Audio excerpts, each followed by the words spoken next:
feeling is to give a little bit more of a conceptual framework in terms of how this really differs from any other immersion, experience, workshop. And it's that what I see a lot is people attending workshops and reading lots of books and following teachers and trying to get information from out there, you know, to fill the void and to shift the uncomfortability. And a lot of what's available out there only penetrates us at a consciousness level. Right now, we can shift our realities and we can create a whole different, because it's just a story. It's one thing, it's a story, and the other thing is that it's actually true in ourselves. The thing that I find to be more powerful is the subtle. So we can go in more actively and try to force things and put pressure on, but a lot of times when we do that, the person goes through constriction. You know, it's like even if I'm getting a massage, which I no longer get massages because most people don't even know how to be with my body. But if someone's pressing hard, I naturally resist. It hurts. So in order for me to release something, it happens through relaxation. It happens through the opposite of what keeps it in my body.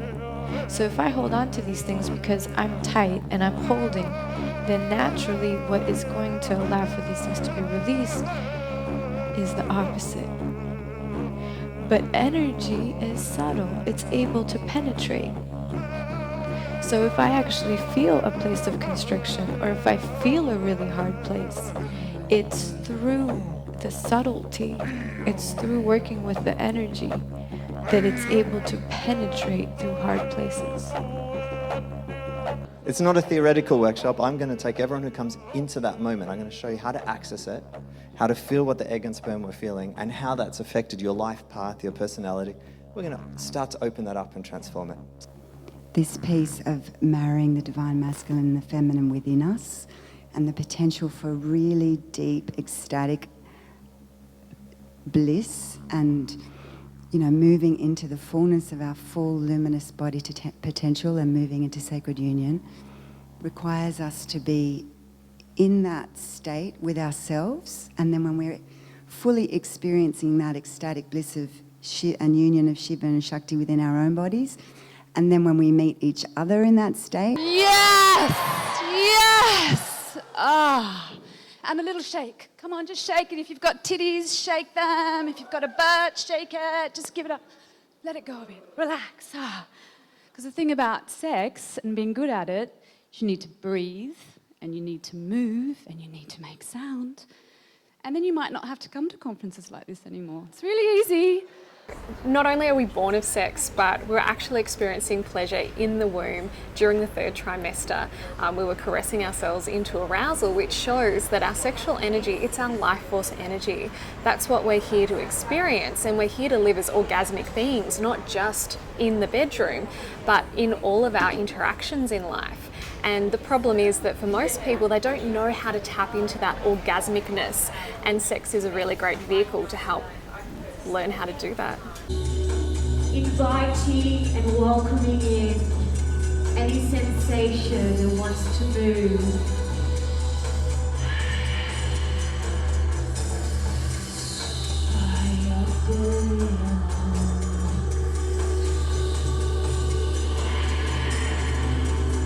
I see sexuality as our life force. I don't see it as a separated thing, like you would say, for example, oh yeah, we're having sex, like, and now we're having dinner, and now we're going for a run.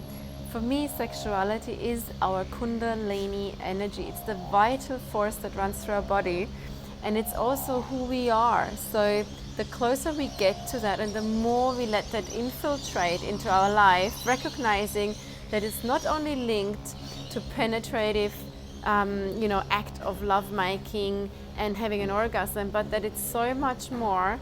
So I have to say, I found myself and I acknowledged that sexuality is feeding me all the time, and it could be through a breeze of the wind, it could be through something that I'm singing with other people.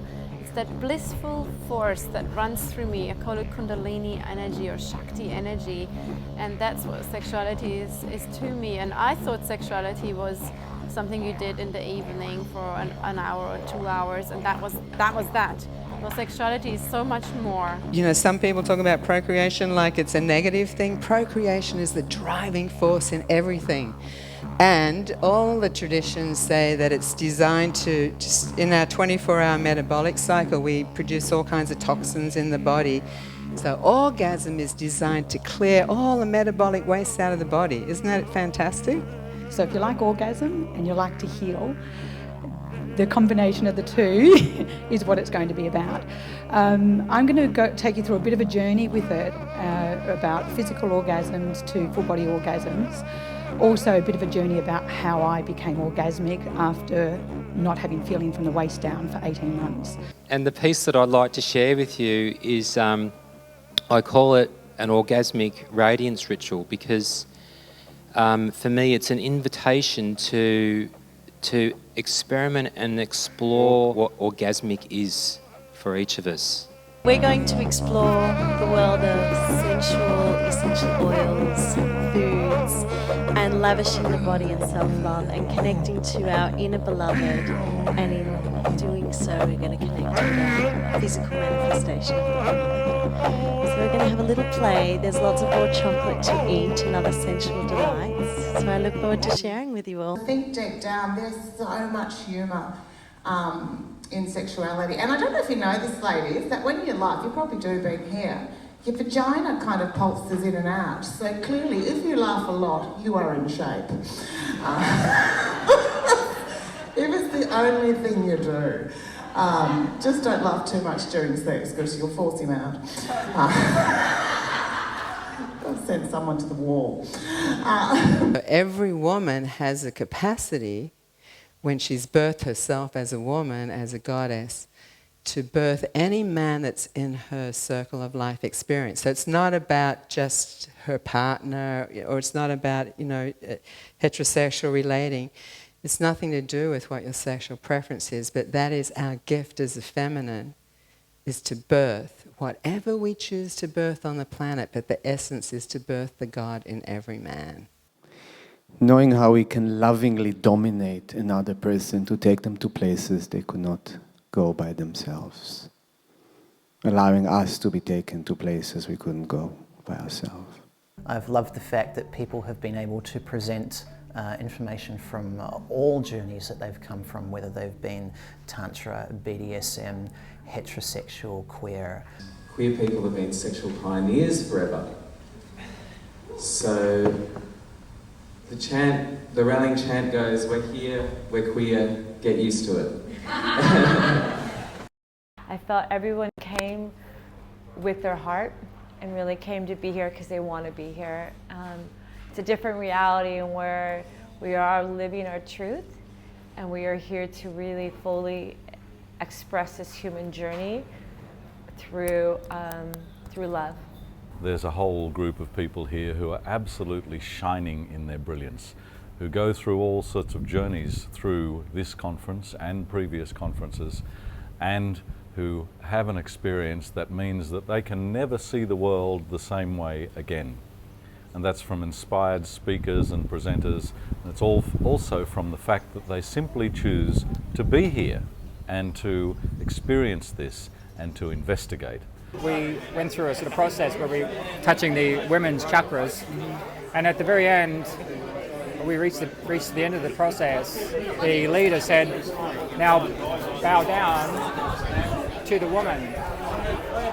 Bow down to the woman and imagine in your mind that the woman, it's through the woman that you come into the world and have the opportunity to live.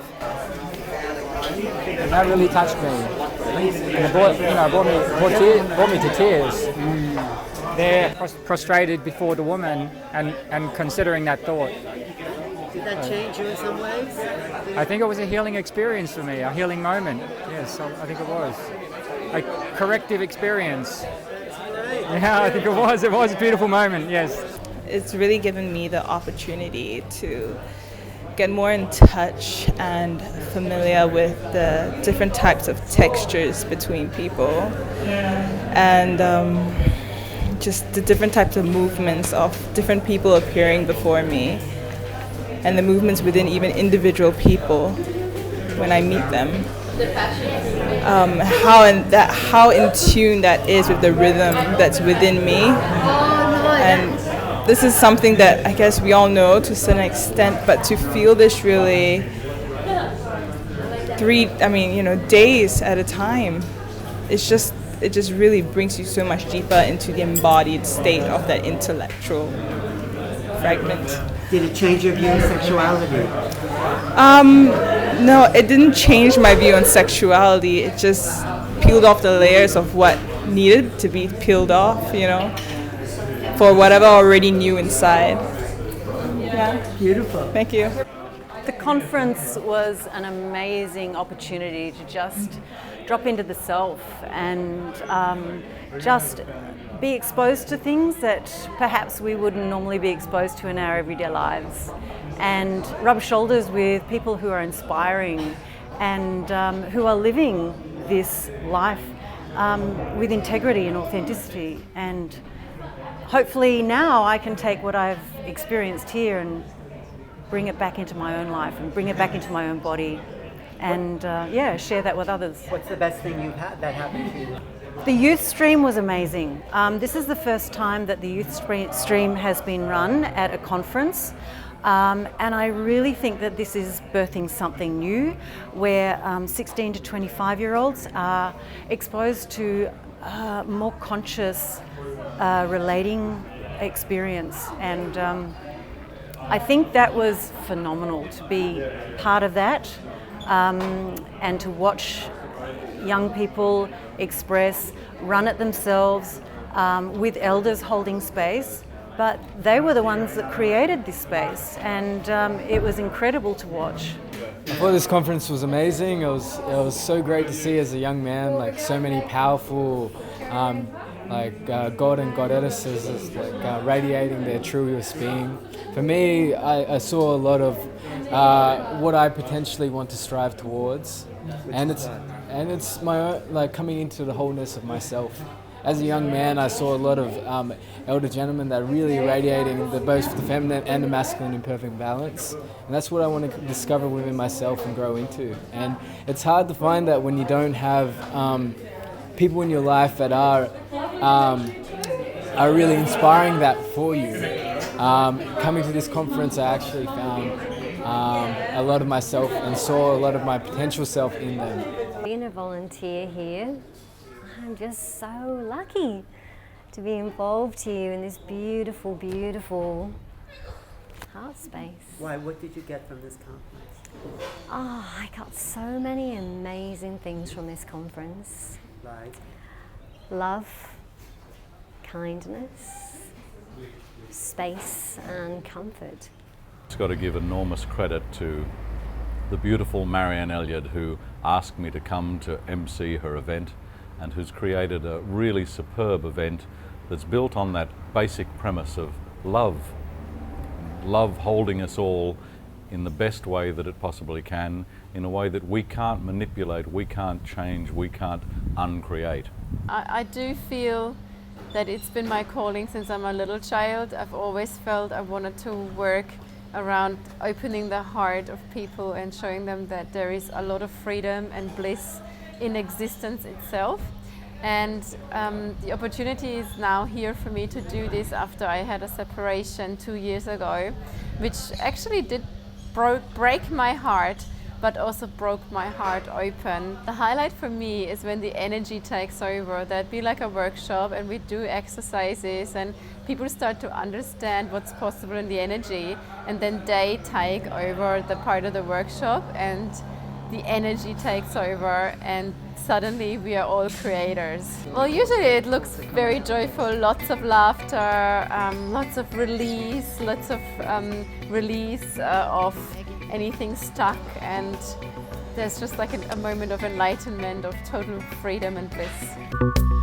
Dance as if nobody is watching. Flight path free for all galactic travelers. Gates are open, access to the other worlds. Really honoring life force and specifically addressing all the guilt, fear, and shame around sexuality that people are conscious and unconscious of. Because it's really muting the life force energy, and all the confusion around who we are as sacred sexual beings needs to be addressed. And until that happens, we're not really going to be able to step fully into our power, and we're not going to really be able to manifest love and peace on earth.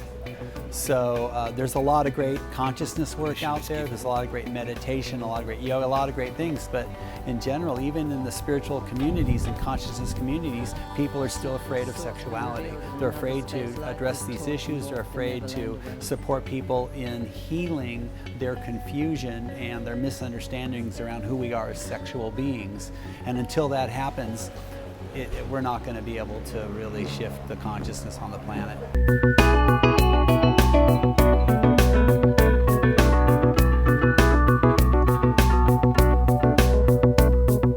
Dive in deep, head first into reality. Breathe in slow as you surface from insanity. Break all boundaries, releasing from the gravity. Honesty with the soul, and the life becomes a melody.